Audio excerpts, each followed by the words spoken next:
Então, de fato, o imaginário aqui ele não está sendo colocado, é como se pensar que o imaginário é algo que está solto no ar, né? O imaginário está ali e a realidade está aqui. Não, o imaginário institui realidade, né? Quando a gente vê o avanço, é interessante quando o Brandenburg vai dizer o seguinte, que uma das grandes consequências da modernidade do capitalismo é que ele destrói, em primeiro lugar, a natureza, né? A natureza, coloca as árvores lá no chão, polui os rios, inviabiliza a vida orgânica das comunidades, da natureza e a vida das comunidades, né? E inviabiliza o quê? Inviabiliza as tradições, destrói as tradições, né? Essa dupla destruição é o que a gente está vendo acontecer hoje, né? Com o avanço de tudo isso. Infelizmente, felizmente, a gente ainda vê notícia, né? Hoje tinha uma aluna que, professor, não vou poder estar aqui porque eu estou coordenando a festa do nosso santo lá na comunidade. Eu falo, olha, vai embora para lá, que a gente não precisa, por enquanto a gente tem muitos braços aqui.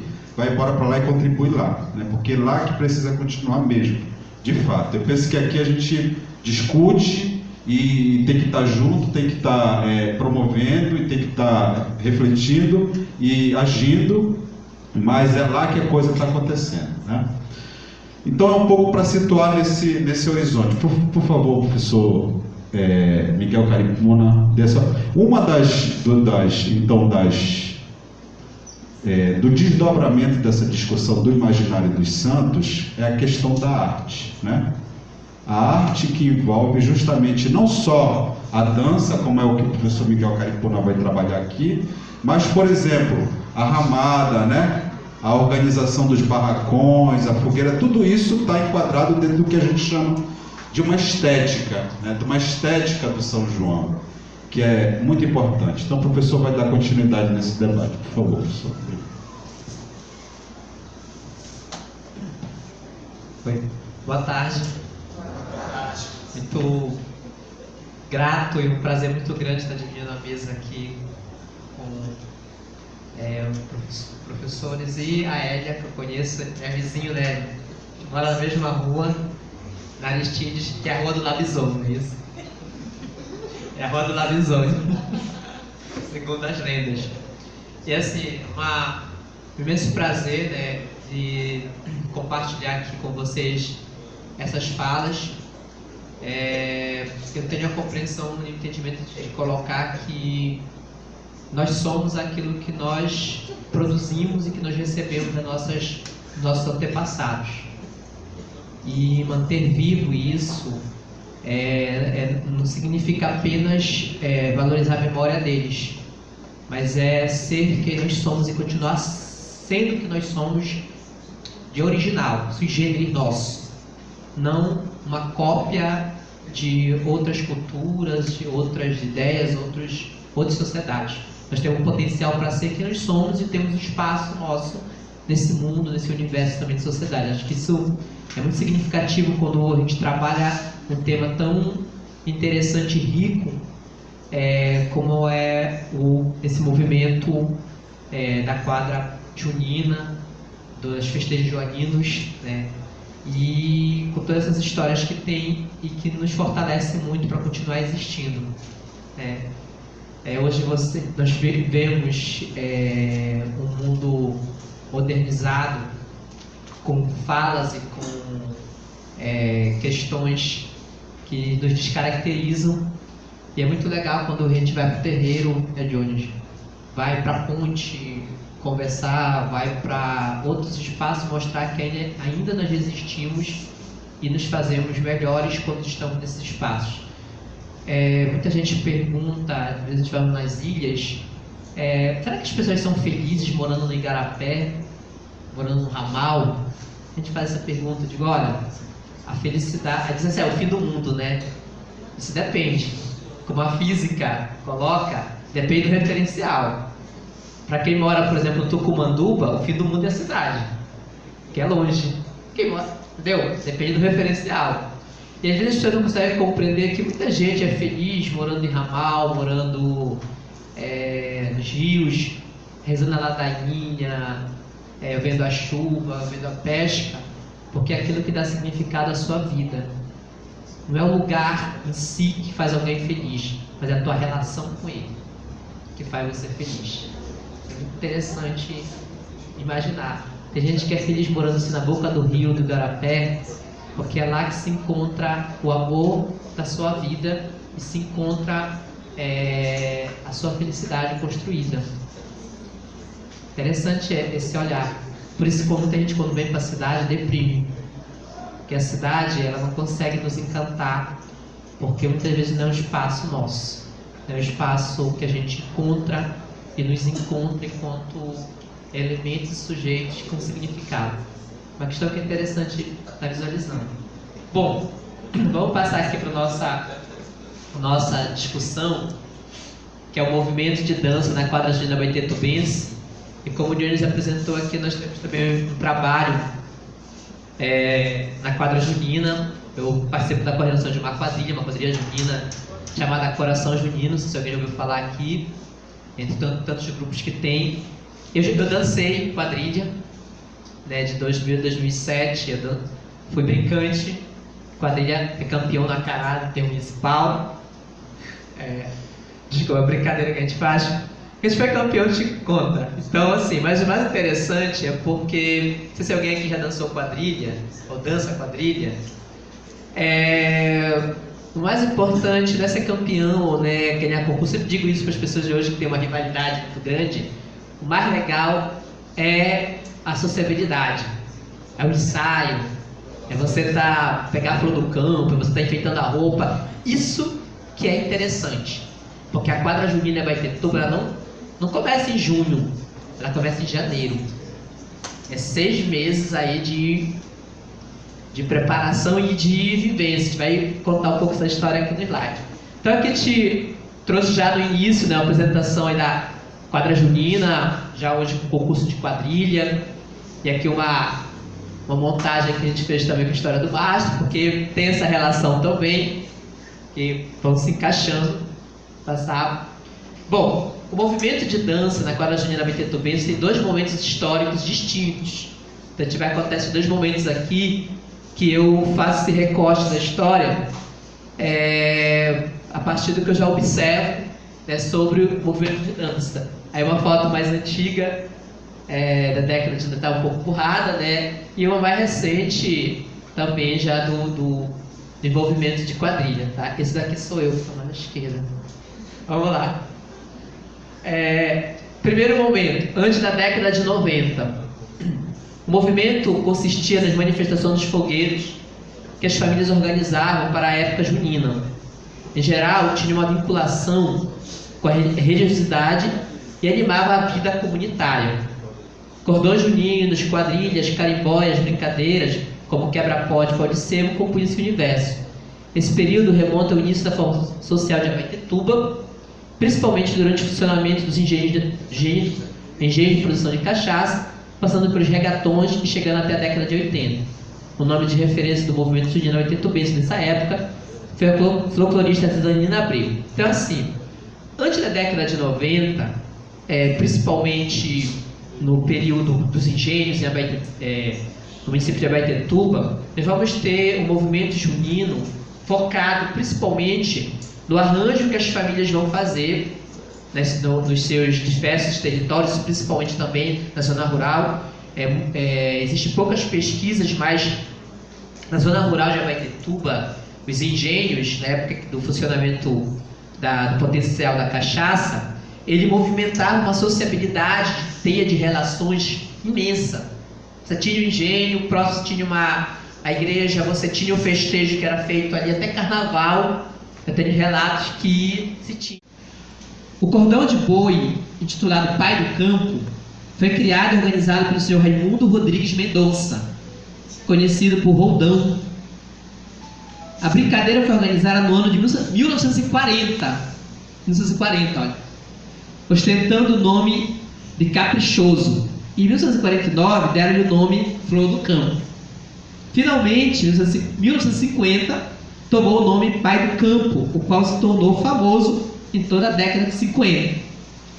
O cordão do Pai do Campo se apresentou seguidamente até 59, tendo alcançado enorme êxito pela organização, criação, ordenamento e comédias. Comédias eram os enredos criados para o evento, para a apresentação, as quais mudavam todo ano. As comédias eram escritas e musicadas pelo senhor Humberto Cardoso, Caboquinho, Raimundo Castilho e Cardinal. Todos os anos, na época junina, saíam nas ruas, visitando várias ruas e várias casas escolhidas por meio de cartas de apresentação preparadas cuidadosamente pelo responsável, ganhando em cada uma carta importância de dinheiro que servia para os gastos maiores. Em julho fazia a fugida para retomar o ano seguinte com maior brilhantismo. Em 1959 foi feito a sua matança e por força maior deixou finalmente de se apresentar. Então, assim, o relato do Pai do Campo, tem da Estrela d'Alva, tem do Cordão da Andorinha. Então a Nazaré, quando ela escreveu o Banzo, Folguedos do Banzo, ela já bandeira e o andor do santo pelas casas de outros devotos que já se preparavam para receber o santo em suas casas. Geralmente acontecia no mês que precedia o dia daquele santo. Algumas vezes os foliões podiam chegar até 2 meses antes da festa principal. Este movimento preparatório era a peregrinação, se chamava esmolação. Uma expressão antiga para esmolação era o passeio do santo, como diz o folião Senhor Manuel da Conceição. Nós recebemos influência da reza do interior, por exemplo, o passeio do santo. Olha, o santo vai ficar na casa do fulano. Quando era 6 horas da tarde, a casa estava cheia.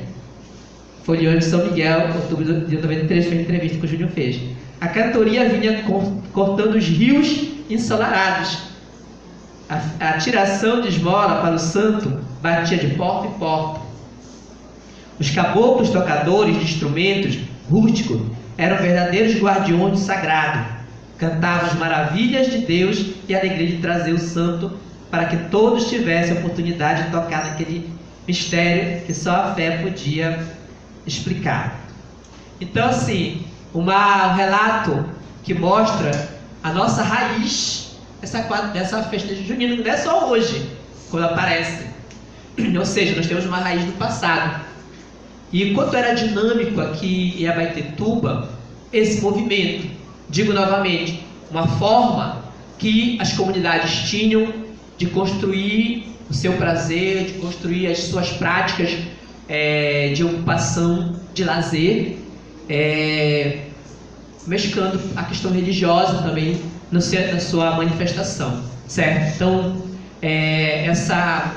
esse arranjo todo que se tinha mostrava o quanto a nossa raiz ela é desse campo festeiro, festivo, e que para muitas pessoas, das próprias famílias, era interessante, porque fazia com que elas tivessem vida, alegria, né? Eu me lembro que eu morei um tempo com a minha avó no Furo Grande, que é um rio das ilhas de Abaetetuba, e ela contava muitas histórias para nós desse período, onde ela dizia: olha, saímos na festa, nós fazíamos assim a fogueira, nós fazíamos assim os blocos, e assim uma vida pulsante e alegre nesse período. A gente fez um recorte aqui, okay? A Nina Abreu, ela tem uma referência, porque a Nina Abreu, a casa dela virou em Abaetetuba, ali onde é a 15 de agosto, próximo do Litoral da Cozampa. Ela virou uma referência, tinha quadrilha, tinha cordões, e isso foi muito interessante, porque foi uma forma de se mantendo viva essa memória, né? Então a Nina Abreu, que é artesã de brinquedo de Meriti, ela também tinha essas outras arranjos com o festejo junino, tanto é que o banho de esteira da Nina Abreu, muito famoso, resistiu por muito tempo, certo? Era uma das referências desse período. Agora nós vamos falar depois da década de 90. O movimento junino em Abaetetuba ganha um novo contorno na década de 90, quando a Fundação Cultural Abaetetubense cria a quadra junina e institui o concurso de quadrilhas. A partir desse momento, o movimento junino volta-se à organização dos grupos para a disputa no concurso e este torna-se o norte nas manifestações junina em Abaetetuba. Então, na década de 90, entre 89 e 90, foi criado a quadra junina pela Fundação Cultural, com um evento de concurso de quadrilhas, e a partir daí o movimento junino em Abaetetuba ele começa a ser focado mais no concurso de quadrilhas, que é o que nós conhecemos hoje. Vocês que são mais jovens, vocês conhecem o concurso de quadrilha, né? Eu cheguei a viver, fui adolescente na década de 80, eu vivi antes do concurso também. E assim, o concurso de quadrilha dá uma outra conotação e um outro arranjo para o movimento junino em Abaetetuba. A contribuição de Belém. Muitos grupos juninos em Abaetetuba passam a se organizar e trazem coreógrafos do movimento junino belenense a ajudar em seus preparativos. Então assim, a força, principalmente do arranjo coreográfico, que hoje os grupos que têm a Abaetetuba de quadrilhas, elas veem muito uma contribuição de Belém. Porque no momento da década de 90, quando os grupos começaram a se preparar para o concurso, eles começaram a trazer pessoal que era coreógrafo em Belém, do movimento junino, para auxiliar aqui. Muitos são muito conhecidos em Abaetetuba, o Alan, o Rose, o Silvio Lopes, o Félix, Doca, o Xará, entre outros, que formaram principalmente o Encanto Junino. Foi um grupo que nasceu do grupo de jovens de Sagrado.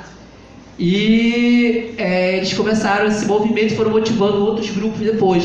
Mas veio muito pessoal de Belém com a contribuição, porque em Belém o movimento junino já era forte, com as quadrilhas. Grupo de dança e as quadrilhas. A partir da década de 90, grupos de dança e quadrilhas juninas passaram a ter destaque no movimento junino abaetetubense, muito cuidado pelo concurso, e os grupos foram se formando. Entre os grupos de dança e canto junino, a Baião e Raízes do Campo. Não sei se vocês chegaram em Canto Junino, a Baião, Raízes do Campo. Eles foram entre os grupos de dança moderna, também de quadrilha moderna, que foi um dos formatos de criação na época. Se destacaram bastante. Eu adorava ver o duelo entre o Canto Junino e a Baião, cada um com um estilo bem distinto.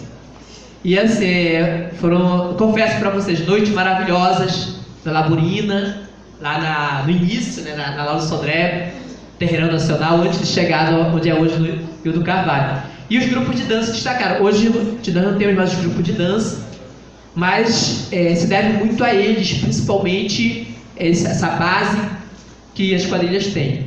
Entre as quadrilhas, Flor de Junho, Flor do Amor, eram quadrilhas mirins, Tradição Junina, Raiz de Abaeté, Coração Junino, Revelação Junina, além de os Roceiros de Abaeté e o Eles por Elas, que eram quadrilhas jegues na época. Eu cheguei a dançar no Eles por Elas, rivalizava com o Roceiros de Abaeté. Havia a categoria quadrilha jegue, que era aquela que fazia crítica social, e o pessoal se organizava também nesse sentido, certo? Então, tinha um grupo de dança moderna, quadrilha moderna, quadrilha tradicional, quadrilha mirim, quadrilha jegue. Começou o concurso com essa dimensão. Eu me lembro da Flor do Amor, da Barão, que eles ensaiavam ali na Ibra do Chagas, e nós íamos para lá assistir o ensaio. E interessante que faltava a gente, eles puxavam, quem estava assistindo o ensaio puxava para dançar. E aí o pessoal ia se envolvendo. Então, assim, na época, o ensaio era mais na rua.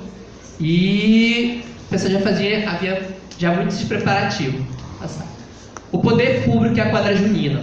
Após a Fundação Cultural Abaetetubense ter instituído a quadra junina, os grupos juninos passaram a receber uma subvenção da prefeitura, que até hoje eles recebem subvenção. É interessante isso. Foi passando gestão para gestão, mas resistiu, virou política pública a quadra junina. Tanto é que até hoje, se não tem quadra junina, o mundo acaba em Abaetetuba. Aí tem que ter a quadra junina. Então, o prefeito que entra já sabe que tem que organizar, senão a população se revolta. Se não tiver quadra junina, uma cabanagem se fazer Abaetetuba. Como eu falei, algo que passaram de gestão para gestão. Vamos lá. Aqui, antes da seleção brasileira, acho que são as quadrilhas em Abaetetuba. Pessoal, aqui essa motivação. Quadrilheiros, o movimento do movimento. O concurso impulsionou a dinâmica da organização dos grupos, que em virtude da disputa começaram a preparar-se com 5 meses de antecedência. Não sei se vocês sabem como é o critério de disputa das quadrilhas. Tem 5 5 quesitos: traje, marcação, evolução, coreografia e conjunto. Para te tirar 10 tem que estar alinhado. Então desde janeiro já começa esse ensaio para deixar todo mundo afiado. Neste contexto destaca-se a presença de crianças e jovens, que é um ponto que eu achei interessante colocar aqui, que é muito evidente na quadra junina. Vai ter também movimento hoje, dança. Crianças, jovens e a dança e homens dançando. É interessante, o pessoal vai dançar, o homem está dançando, dança, vai ter tuba, a galera já nasce dançando hoje, envolve todo mundo dança, né? E aí já começa com 5 meses com a preparação dos figurinos, coreografia, montagem e o tema que cada quadrilha escolhe. De janeiro a junho é junino. No mês de janeiro é possível visualizar as crianças e os jovens passando por chapéus e saias nas mãos, indo ouvindo dos ensaios. Essa é uma das belas paisagens da cultura abaitetubense do primeiro semestre. Os meninos andam balançando os braços e as meninas a cabeça. O ritmo da evolução das quadrilhas ganha as ruas, as mentes e os corações. Então, desde janeiro, você já começa a sair na rua de tardinha, já vê os meninos passando com o chapéu, as meninas com a saia, já para o ensaio. As meninas balançando a cabeça, que é um truque da evolução da quadrilha, e os meninos balançando o braço, né? Também. Vai ganhando as ruas, mentes e corações. E a Abaetetuba, dançar quadrilha é coisa séria, seríssima. Entendeu? Como eu falei, se não tiver, vira cabanagem. O som é um sonho de empolgação. Durante o período de preparação dos grupos juninos, ouvimos ao longe os gritos de empolgação dos brincantes. Tem os gritos de empolgação, né? Rei, raiz, de coração, revelação. Se o seguirmos, encontraremos o ser junino em formação, nascendo encantado nos sonhos dos brincantes, para ser desencantado da quadra junina. Se você seguir o som, você vai encontrar uma quadrilha ensaiando.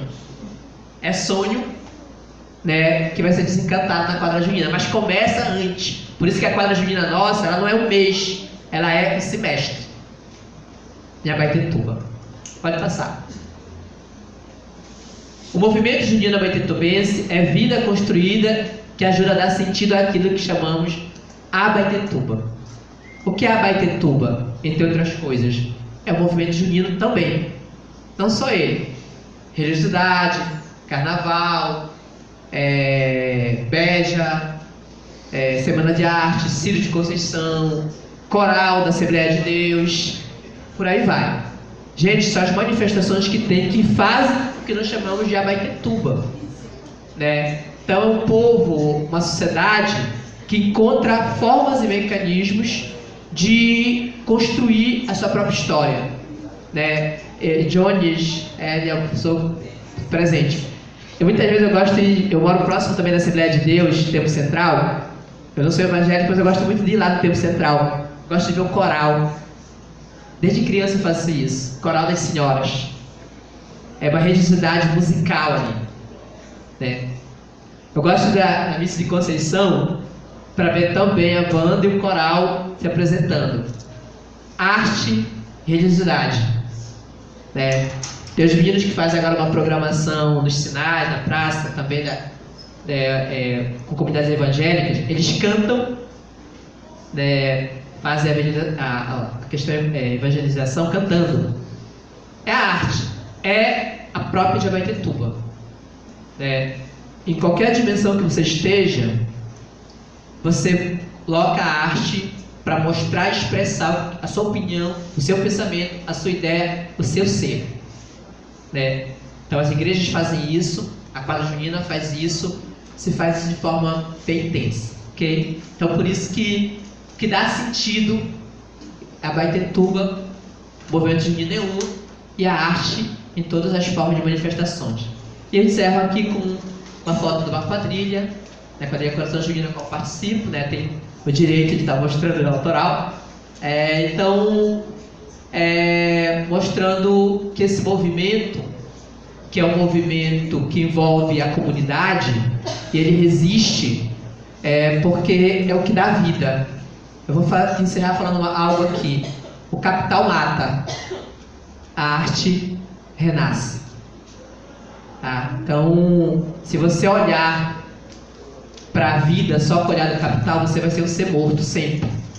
Mas se você olhar para a vida com o olhar da arte, com o olhar da manifestação cultural, você vive todos os dias. Então, por isso que nós temos que resistir e continuar nossos movimentos culturais. Obrigado pelo convite, Jones, obrigado pela atenção.